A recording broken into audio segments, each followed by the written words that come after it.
Une question, cette prise d'otage qui est toujours en cours, donc depuis hier après-midi dans le 12e arrondissement de Paris, deux femmes qui avaient été prises en otage par un homme avec une arme blanche.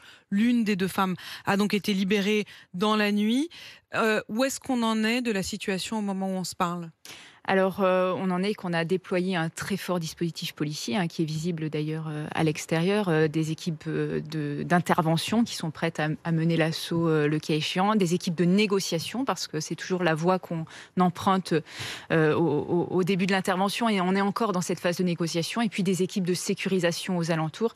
La première étape, ça a été d'essayer de faire en sorte de libérer les otages. La première a été libérée. On espère une seconde libération à un moment donné. Et puis, il y aura la phase, effectivement, d'interpellation qui sera opérée au moment opportun, comme on dit dans notre jargon. Donc, on est dans cette phase-là, effectivement. Donc il y a un contact, il y a une négociation, il y a un dialogue. Contact, il y a un dialogue. C'est toujours comme ça qu'on s'y prend. Nous, l'objectif, c'est de faire le moins de dommages, d'épargner les otages et d'épargner, si on le peut, la vie du preneur d'otages aussi. Donc voilà, on est dans cette phase-là avec des équipes qui sont hyper entraînées, hyper performantes. Et le fait que ce soit long, que ça dure depuis hier, ça vous paraît pas inquiétant ? Il y a plein de situations différentes. Des fois, c'est extrêmement court. Des fois, c'est extrêmement long. Ce n'est pas un gage de la sortie de crise sans dommage, mais des fois, il faut prendre le temps selon le profil psychologique du preneur d'otage aussi. Donc, laissons faire nos spécialistes, et on a une grande confiance en eux, et on est tout cœur avec eux pour cette intervention difficile. Donc